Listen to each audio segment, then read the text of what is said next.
Okay, so welcome to the first of two videos that I'm going to do on Dune Imperium. Apologies for the shadows and the depth, but when I lay all this out, you'll see why I need the space. So that's why the camera is so high. So I'm going to do two videos. First one, I'm going to do a setup, and then I'm going to do a little bit of a playthrough. I'm playing solo, but I am going to be playing solo against 3 rivals. So normally when you play solo, you play against 2 rivals, but then you've got stuff in the box that you're not using. So I thought, well, let's have a go against 4. Okay, so I'm gonna start with the setup. I'll probably look at the setup rules just to make sure I don't make anything horribly wrong. I'll come back to that. I won't need the rules. The first thing you'll notice is I'll get the board out, and I've kind of rearranged some of the stuff in the box to make things a bit easier. Separating things out, we'll deal with that in a minute. The first thing to do is to get this glorious board open. So Dune has a really fantastic board. I really like it. I'm just going to line it up. So there we go. In a reasonably good position there. And we've got our main houses on this side, the guilds, the Freeman, Bene Gesserit, Spaces Guild, and the Emperor. We've got the Landstrad Council, Chohum, the Spice, and then the areas of Dune where we're going to be doing battle and the conflict itself. So where to start? I guess I'll start with tokens. When we play solo, we have a particular deck that House Hagel, which determines what our opponents are going to do. That just gets shuffled, and I'll just put that there for the meantime. It's kind of a deck builder. You get cards, and you have a starting deck of cards, and I've already selected that, and I'll put that to the side here. We'll deal with that once we go to the playthrough. During the game, much like in the books, it's not just about combat, there's also intrigue. So you have a whole set deck of intrigue cards, which I have selected, and I'm going to stick them. I usually put them next to the Bene Gesserit because that's where you usually get them. You can pick them up from other places. I'm going to put them here just for convenience because I'm going to be running out of room. You've got lots of tokens.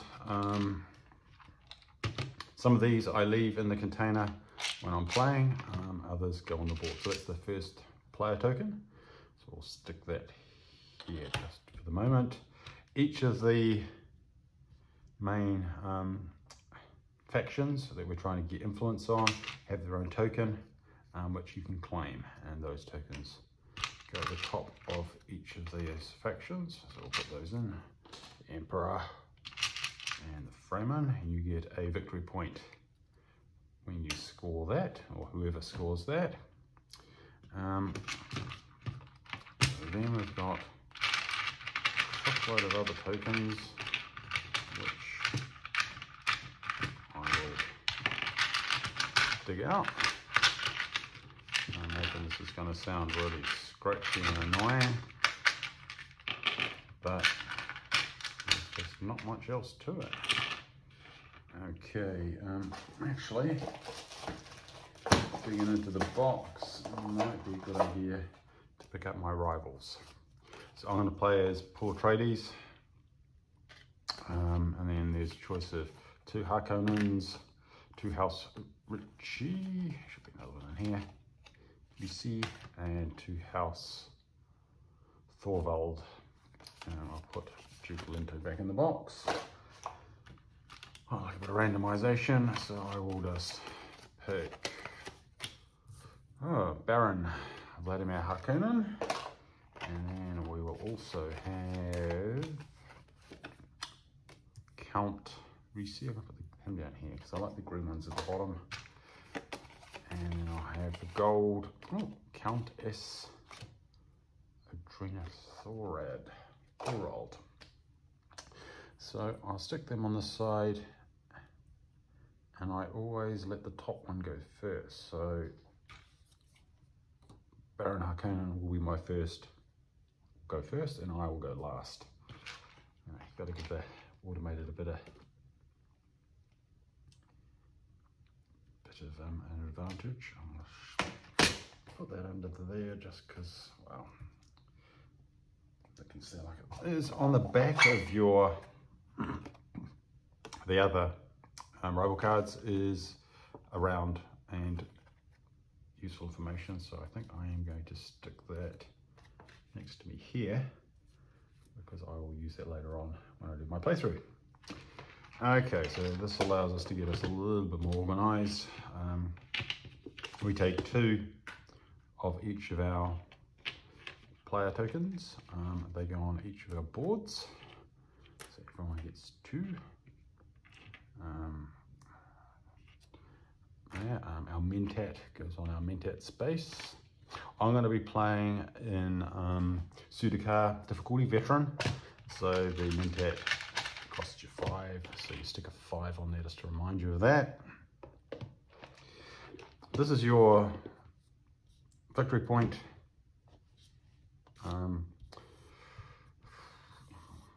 metric measure, so you need 1 of each for each of your houses on there.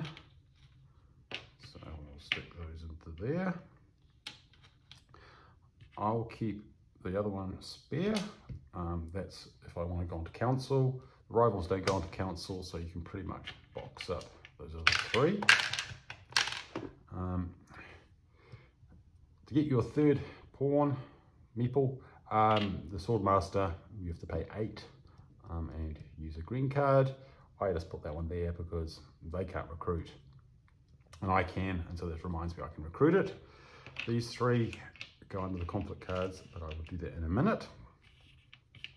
Some of these locations you can win through combat and you can tag those with ownership. So each of your rivals and yourself will have 3 little banners in case that becomes appropriate. So we'll dig those out. 1, 2, 3. It's a little bit fiddly, the setup, but the game plays really smoothly, in particular if you're planning on having multiple games. We don't have to worry about the left-hand side of the rivals. They never use it. They only use the scheme side, so I'm not going to need my Harkonnen extra pieces. So I'm getting my little banners out. Get those in a minute. That's something I've added. I use that if I have to go off and do something and try and remember where I am, which isn't that hard. So I can go there, and I'm going to put my box of stuff at the top for when I want to grab stuff during the game. So in the conflict, we work out how many points you get during conflict, and you've got tokens that allow you to do that. Each of these has a plus 20 on the other side. That will become clear once we start playing the game, but they go there. Then we've got, I might as well do this. Part of the game is intrigue, part of the game is conflict, and you have some conflict cards that have prizes for each round. And the first thing to do is to sort these by number. So conflict 1 and conflict 2 and conflict 3. That's those sorted. And I'm going to look up the rules because I always want to get this right. So we get the conflict 3 cards and shuffle them, and they go here on the conflict space. They get flipped over onto there. Conflict 2, we shuffle those and we take 5 of them. So this adds another level of randomness because you don't know which conflicts you're going to be fighting on in any particular game, because you take 1, 2, 3, 4, 5. The rest go in the back of the box. And conflict 1, we only take 1 of those out of the 4 that goes on the top. They go back in the box. So we end up with, should be 10. 1, 2, 3, 4, 5, 6, 7, 8, 9, 10. And we do. So there are 10 conflict cards, which also signals the end of the game if you run out of conflict cards, I do believe. Okay, so everyone, well, we'll do that in a minute actually. Each player takes a leader. What else? Okay, each player takes 1 water. So we'll get a water token each to tide us over. Because sometimes you need to use water to pay costs as well as card costs. And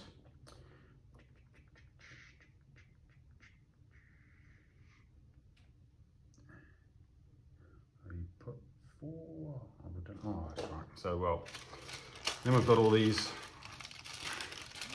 cubes which make up our troops, but also make up indication of influence. And so we need 1 on each of these. So we'll clear those out. So we need 1 on the Freeman. Space is gold on the Emperor. And as we get more influence, these move up, and we get rewards when we hit them at appropriate times. They can be arbitrary, put in any place. I just pretty much do them in the same order across all of them.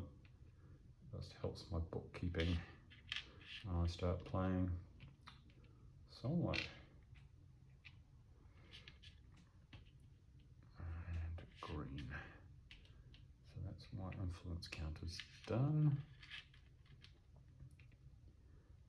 I can't remember, we get 3 or 4 in our garrison. Let's have a look, place remaining points.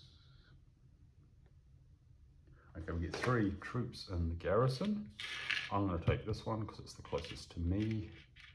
So I have 3 troops in there, and the rest of the tokens go into my pool, as it were. You can only deploy either from playing a card into a conflict or from your garrison, or you can deploy into your garrison. So it's a little bit of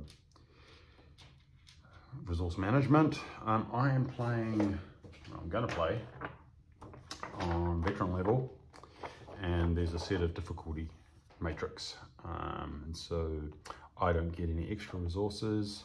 We've got the 5 token on the Mentat. Each rival starts with 3 troops and a garrison, which is, I guess, only fair because we all start on a level playing field that way. They can have their troops. So these other ones go back into their resources.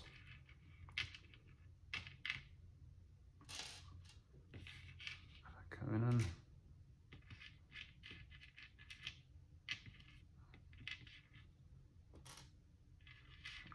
In the garrison.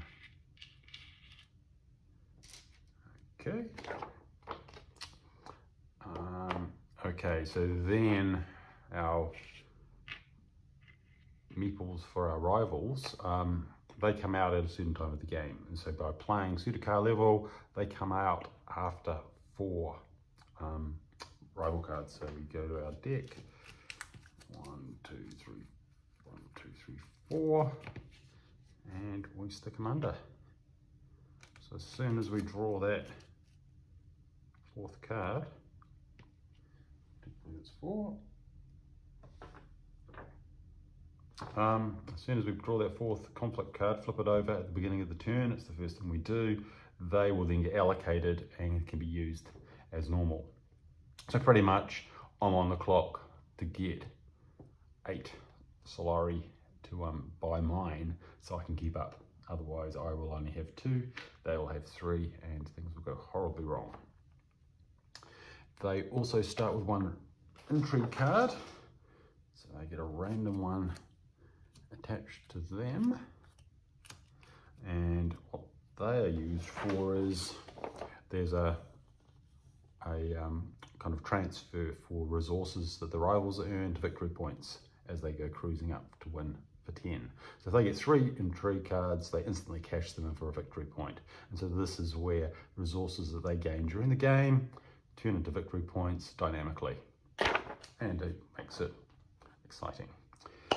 Okay, so the last thing we've got to do is build our Imperial rogue. So this is the deck building component. We've got our starter cards that if we play multiplayer we'd all have the same starter cards. They can go there. And then we have our Imperial deck of cards where we can buy new cards as we play through the game. So normally I would put them at the top of the board, but because there's just not enough space with the zoom on my iPhone, I've had to compromise a little bit. So it's going to look a little bit crowded, but it's still probably going to work. In fact, I might move the intrigue cards just over a little bit. And I sit at the top, and then I turn over 5. 1, 2, 3,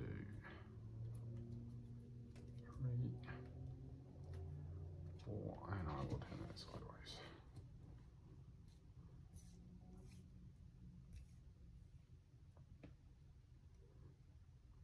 Just fits in. Ooh. And gone but not forgotten. So those are cards that we can buy with points as we play the game. But there are also 3 sets of cards, so fold space for the Spacer Guild that we can use, which is really helpful because it has an influence with everyone. The Spice Must Flow, which gives you a victory point and a spice, which is handy. I'm going to throw them, I'll